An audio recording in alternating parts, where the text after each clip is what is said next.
Realtree's Midwest Whitetail is brought to you by Nikon, Ozonics, Redneck Blinds, Rocket Broadheads, RTP Outdoors, Trophy Rock, Spot Hog Releases, Wilderness Athlete, Viking Solutions, and Realtree.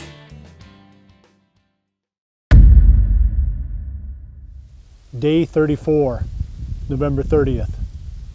For this afternoon's hunt, I'm heading to a spot that I've nicknamed Old Reliable. This is one of my favorite places on the whole farm, and we haven't hunted it yet this season. Back in early October, late September, I did have a trail camera up there. Didn't pick up any pictures of any bucks with big antlers, but there were, I think, 2 deer on there that looked to be fully mature. And at this point in the season, like I said last night, I'm more than happy to tag any type of mature management buck. And it's going to be without any hunting pressure on this entire ridge for the whole season.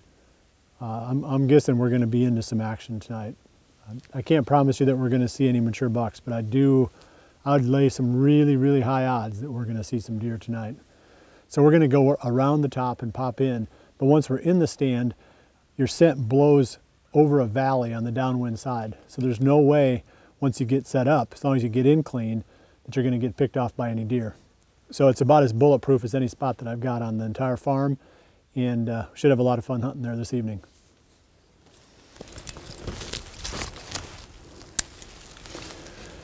One thing that we don't talk about enough on the shows is tree stand safety.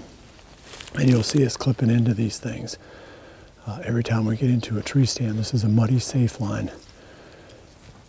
And this strap on the back of my harness goes right to the safe line.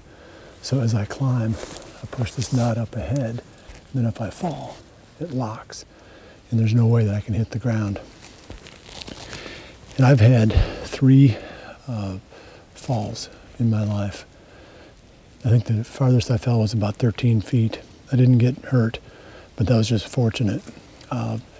If you're bow hunting a lot, it's not a question of whether or not you're going to fall. The question is just when you're going to fall and how bad you're going to get hurt.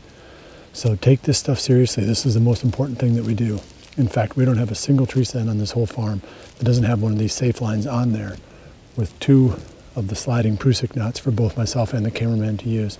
We never leave the ground without being attached to the tree.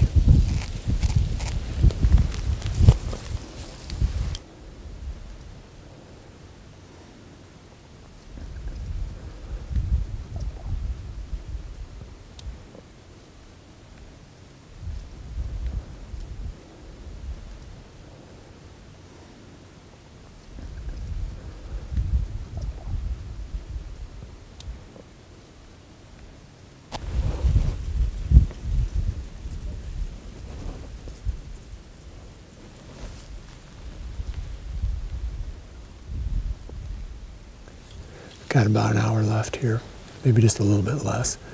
It's been one of those nights where it just seems like every deer that came out, we found some way to spook it. It's ridiculous. A couple of them got on our scent trail where we went to the tree stand. And then another small buck came out, and I was moving a little bit in the tree. The sun was shining on me, and he picked that off. I can't remember ever having a deer see me in this great big giant oak tree before, at least not when they were that far away. So that was a little bit of a surprise.